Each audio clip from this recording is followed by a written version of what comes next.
public enemy number one is the black man. Why is the black man public enemy number one of the white man?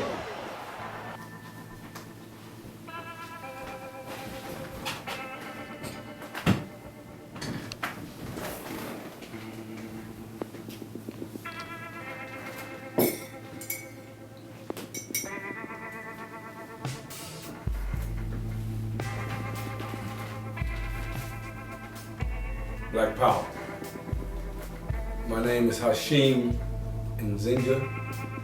I am the chairman of the New Black Panther Party, and I am very disturbed at what's going on in this country, this nation with our people, and it's just time to say some things.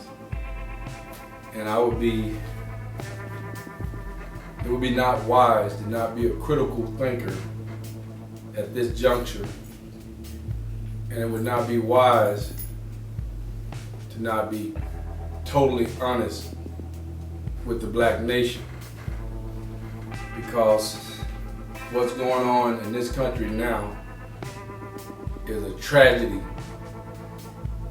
and the proper word is genocide of the African race.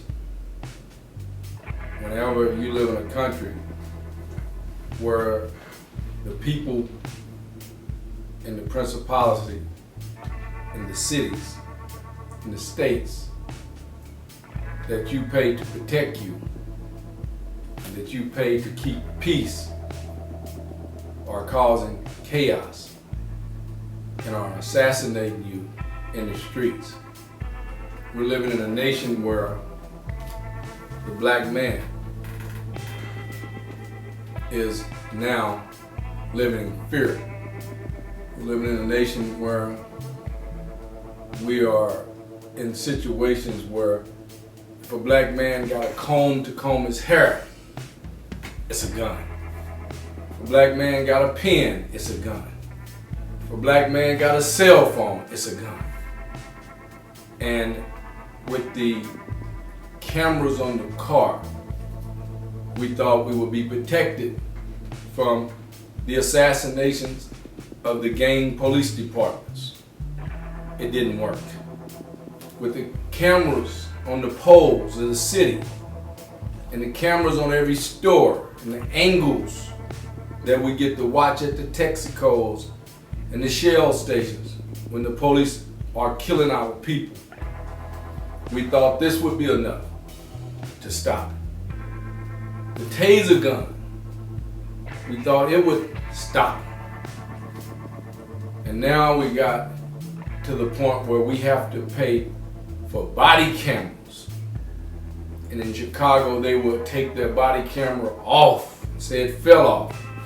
Kill a black man, put it back on.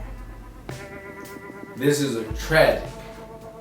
And it starts at the Supreme Court Justice, who we hear saying nothing about the assassination of the black man and the black race in America. We don't hear it on the Supreme Court Justice level. We don't hear it on the federal level. We don't hear it on the state level. We don't hear it on the local level. Where is the voice of the judges that are making these decisions to be quiet in a moment, in a time when America is at chaos?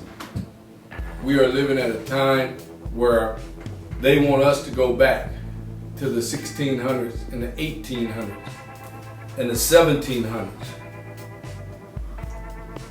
where they would lynch a black man, leave him on the tree for hours. They would kill a Mac Brown, leave him in the middle of the street for 5-6 hours so the whole neighborhood could see this black body.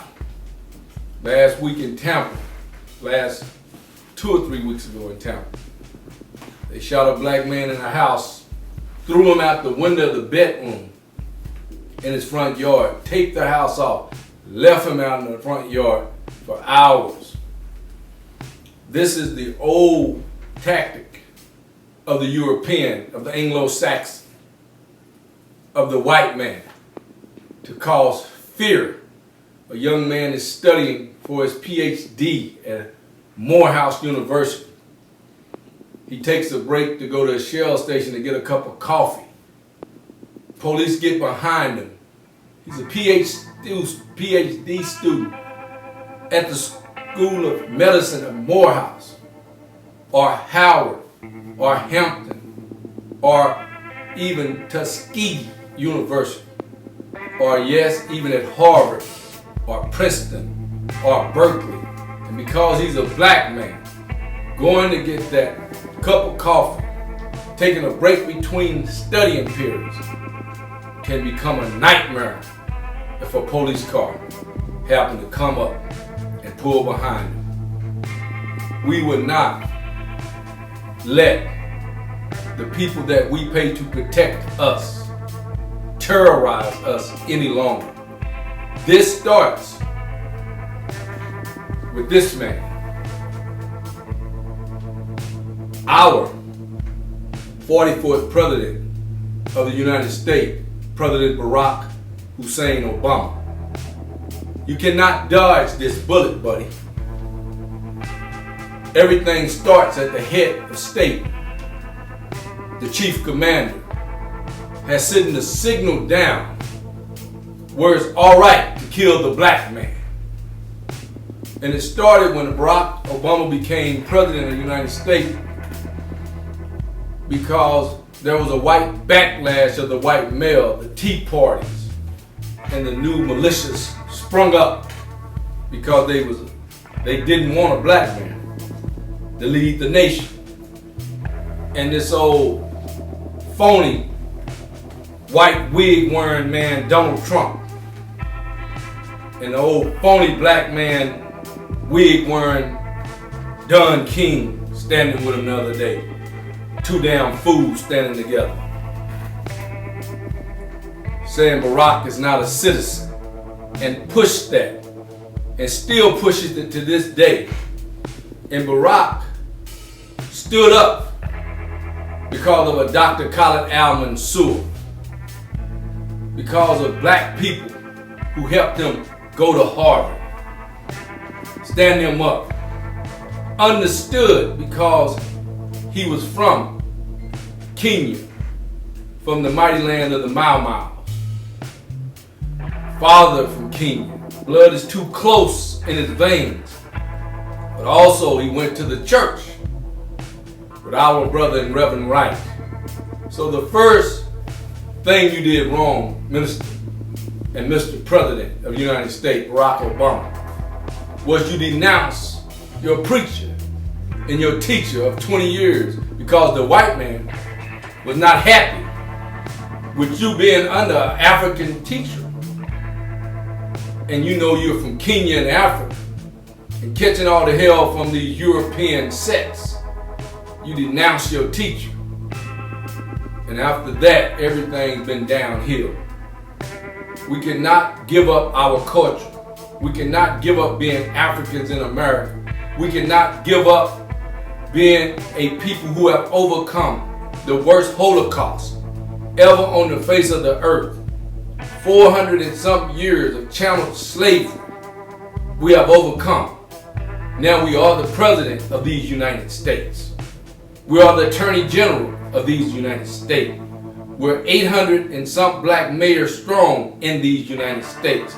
We're just left Washington, D.C., the black congressional caucus with their regular meetings in Washington, D.C., their annual congressional black caucus, the black Congress, black senators, black police chief, black teachers, black doctors, black lawyers, black financiers, black real estate agents, black mothers and fathers.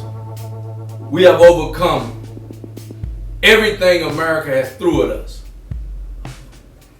And this backlash, where now they have basically hired white Klan and military police to come into our neighborhoods and to assassinate us. And as I started this program with, if we got a comb is a gun, if we got a pen, it's a gun. If we got a cell phone, it's a gun. But the question is, the Supreme Court, the federal courts, the local courts, the state courts have passed a law that most of these states, you can carry a gun. You can have a gun in North Carolina. You can have a gun in Oklahoma. You can have a gun in Baton Rouge, Louisiana, where they are shooting out people and then saying they had a gun. I don't give a damn if it was a gun. The law of the land is you can carry guns. So that ought to be a given to the police officer that American citizens are carrying a gun. But that ain't the problem. The gun is not the problem. Because when the white man, the old cowboy, is carrying a gun, it's okay. But when the Indian get the guns, then there's a problem. So ain't nothing changed in America. You got two Americas, one black and one white. Your Corner Commission told you that twice. Once in 1967 and once later in the late 70s. But what we're faced now with the unity of the black nation, because America is at the crossroad. Black people are not at the crossroad. America is at the crossroad, and America has to make the decision. Is it going to let the racism and the arrogance of the murdering white man live again? I love this book, What Manner of Man. Dr. King said to the blacks who are so quiet, you can hear a rat pissing on cotton. He said, silence is a sign of betrayal. Where are the great black leaders? Where are the voices of the black businessmen? You got athletes getting on one knee. You got Olympic stars not participating. You got rappers being the voice of America. Where's the black businessman protecting his loans, protecting his banker relationship? Where's the strong black politicians protecting their cohesive groups? More worried about gay legislation than black people's lives. Thinking about growing rich is the problem with black people. It's not time to fit in.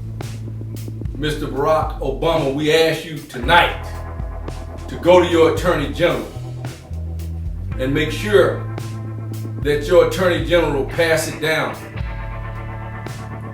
to all levels that the killing of innocent black people has to stop tonight. And the thinking that they can use the same recorded tape, I feared for my life, he had a gun. I feared for my life, she had a gun. No gun is found, even though we know we got the right to bear arms. Even when we know the cracker forefather of this nation gave us some amendments and some constitutional rights to bear arms. We're not running from that.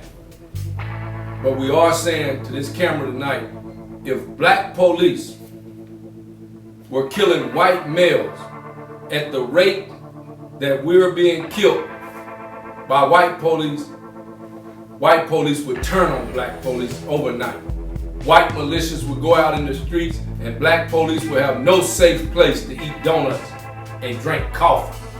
You wouldn't have a safe place to sit and look over your paperwork if black police were killing white males at this rate. You would be sniping from your car every night until you stop killing the white man.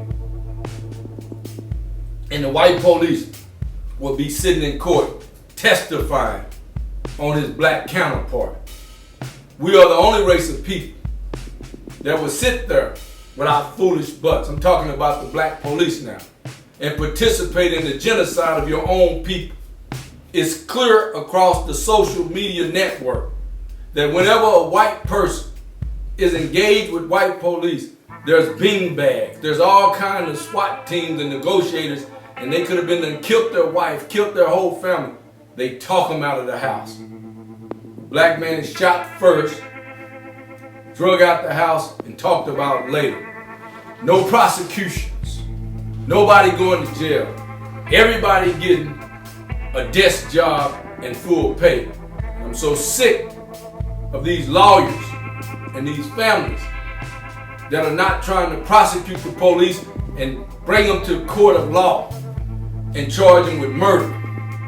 We're taking these civil lawsuits and taking money for our relatives' lives. And we're sitting there taking millions of dollars. And in the agreement, we have to be quiet. So it makes it easier for them to assassinate us. And whenever a police killed and he's an assassin or a murderer, and he get a desk job, he lose no pay, and a civil lawsuit for $2 million, $5 million is served, then the taxpayers, we pay that family, and the police officer who murdered that person still get his regular pay, probably a promotion later in life, and we suffer and pay the bill for our lost loved ones. This has to stop. And so tonight I say I'm disappointed that Barack Obama, who's still serving as president of these United States, does a dog and pony show when it comes to watching African men who look like him shot down in every situation you can think of, unjustified. America is a system that's set up that's supposed to be civilized. America has a system set up where the police department protects and watches the community. The sheriff department, with a bigger budget, is set up with the marshals to serve warrants. And when you serve warrants, you go out and get people who are presumed innocent until proven guilty. You are not a judge. You are not the jury of that citizen's peers. You are a person who's supposed to go and serve a warrant, take a person to a jail where they get a bed, they get a shower, they get a toothbrush, they get 3 meals, and you keep them there until it's time to take them to court. When they go to court, they face a DA, and if they're indicted, if they have charges, they face those charges. But they still are, in this country, innocent until proven guilty, and the state has that burden to prove the guilt. And they have a choice to either work with an attorney of their choice or a state-approved attorney. And that attorney fights their case for them with a DA. At that point, it becomes the DA and attorney and that United States citizen. And that citizen chooses not to take some kind of plea, then he got the choice to take a jury of his peers and go into that courtroom. And I'm here to tell you tonight that in courtrooms all over America, United States citizens are going into these courtrooms like I did just a couple of years ago. It looked it bad on Fox. It looked it bad on CNN. It looked it bad all over the newspapers. But when it got to the courtroom, all charges were dropped because I was innocent. Just like thousands of other American citizens go into these courtrooms when they are fairly treated and when they have representation, and they walk out of these courtrooms every day because of crooked DAs, crooked detectives, bad police work, wrong person, mistaken ID. And now we got science where DNA tests are letting people out of jail every day. Just because you got a marijuana joint in your car, that's not a death sentence. Just because you disagree with an officer and the way he treating you, and you got the right to tell him that, that's not a death sentence. The police have become the judge, the jury, and the executor. And this country is about to go to hell if this continue another day. And black leaders You're mad because some of the young people in the streets, they don't talk like you. They don't look like you. But your ass was so busy selling out to the white man, and to the pie in the sky, and to the American dream, that you ain't took time to teach the youth. You ain't took time to give the youth positions in your workplace. You ain't took time to go to the youth centers and work with the youth. So now you have to watch the youth on CNN. You have to watch the youth on Fox. You have to watch the young upcoming leaders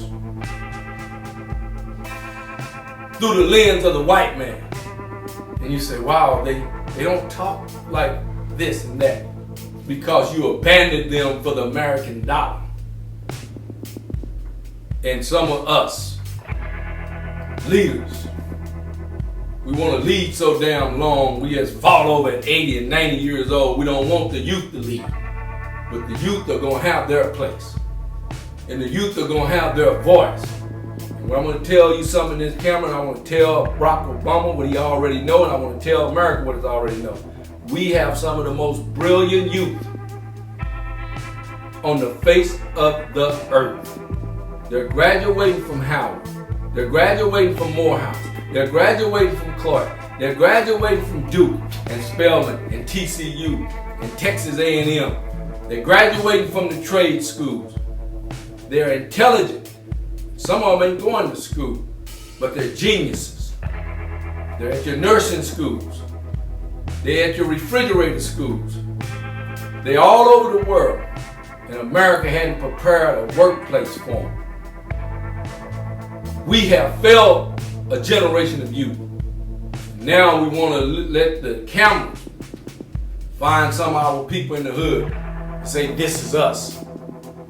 And you don't want to talk about the brilliance of our people all over this country and the difference they're making that are in the workplace. They're ideals, they're inventors, they're engineers, they're in law firms, they're the young people on the first floor of that emergency room when you go in.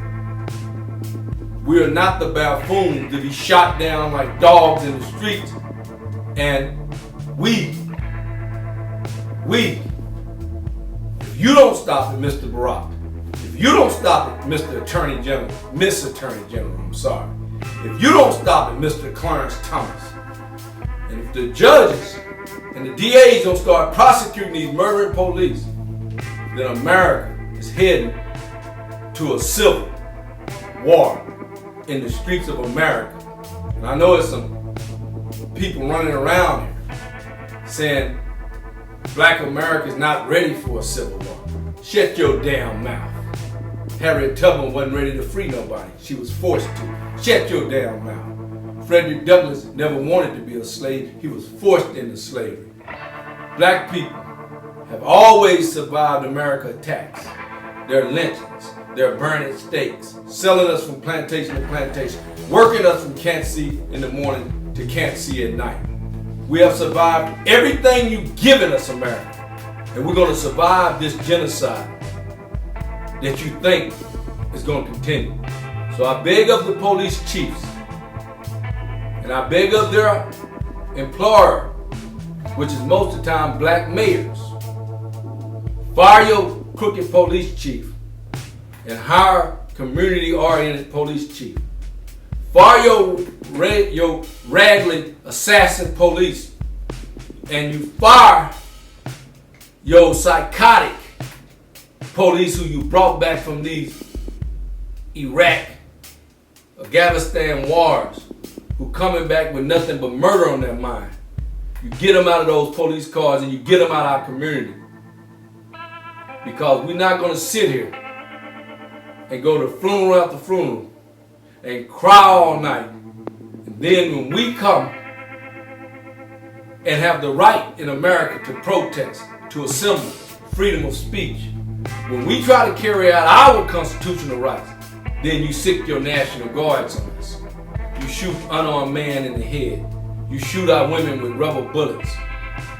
Barack, you stop this madness while you got a chance and save face as a black man.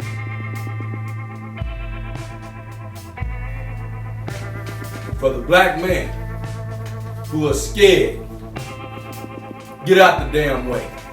Stop going on these TVs and these talk shows. And you stop taking your ass to these conventions and talking about we're not ready for revolution. Revolution means change, damn fool. Complete constructive change. And if you ain't ready for complete constructive change, when America's committing genocide on you, you take your ass back to elementary school and learn what revolution is. And you stop teaching we're not ready, like we're gonna sit here and die another 400 years.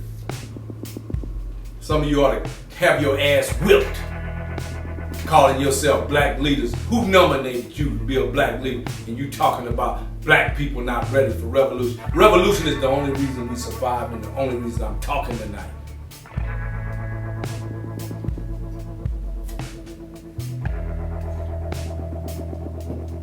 To a more important topic. Black leaders of African countries. When you locked up Nelson Mandela, Frankie Beverly wrote a song, Mandela. We have always came to Africa rescue, even though some of the Africans sold us into slavery. When Ghana is in need, America rise. When Idi Amin is in need, America rise. When Gaddafi needed our voice, America rise. The Bahamas, Jamaica, Haiti, Kenya. When Joe Kenyatta needed American voice, he got it. Congo, Patrice Lumumba was assassinated by Kennedy. Malcolm said he don't get mad when chicken come on the roost. We have always supported the African nations and the African presidents. Where is your voice? Where is your voice? How do you trade diamonds, gold, ore, iron, coffee, rubber, zinc? How do you know America cannot survive without your raw materials? And you got your tankers hitting the shores of Miami, New York. You got your tankers hitting the shores of Augusta, Georgia, and New Orleans daily.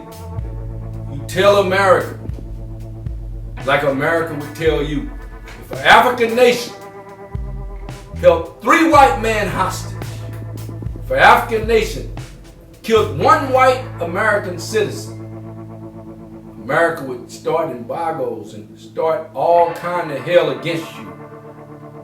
If Israel lose 1 Jew, the president of Israel would go to the camera, tell that nation they will punish them for killing that Jew. Where is the African kings and the presidents of Africa when the black African in America needs your voice? Where's the UN? You're trying to organize to send UN troops to the black communities. The African voice is needed in this hour. America needs to know that the African is unified. And you need Africa, but you need Africans in America to make Africa tick. We need to hear your voice in this hour when the onslaught and the genocide of your great-great-great-grandchildren are happening in the streets of America. You watch CNN, you watch Fox. Where's your voice? If you killed one of these white men in your country, America would shut your country down. We asked it on Africa in this hour. Let us hear your voice. Let us hear your voice. Silence is a sign of betrayal of your own people. We are man. We will be man. We will stand as man. And we will face this American beast one way or the other. So I asked America, live up to your Constitution, which you never have. I asked the black man, Get ready to protect your family, your wife, your children. And don't you ever fall into the fear factor of the name of a police who you pay, who lives off of your dollar, and you police officers who listen to this. Some of you don't even know the law of the land. Some of you barely got out of school with a GED. If you're so afraid, get another job. Leave that job to somebody else. If the first thing you're not trained to do is use deadly force on American citizens. That's the last resort. You have made it the first. You better change your way of thinking. From the police academies, to the police chief, to the police unions, your voice better be heard against the onslaught of the African man in these streets of America. So I say to America, and I say to the head of state, President Barack Obama, let your deaths, and as your wife said, you live in the house that the slaves built, let your deaths and voice be heard in a way that Frederick Douglass said, who am I to speak on your 4th of July? That Booker T. Washington said, let down your bucket where you are. That Dr. King said, his last speech, I've been to the mountaintop. And Malcolm X said, there's a house nigga still living. Black power. And this has been a Digital Hit Ross production. Make sure you subscribe to the channel, like and share, and go check out the Facebook page, DPB Studio. This is your boy, Digital Hit Ross. We out.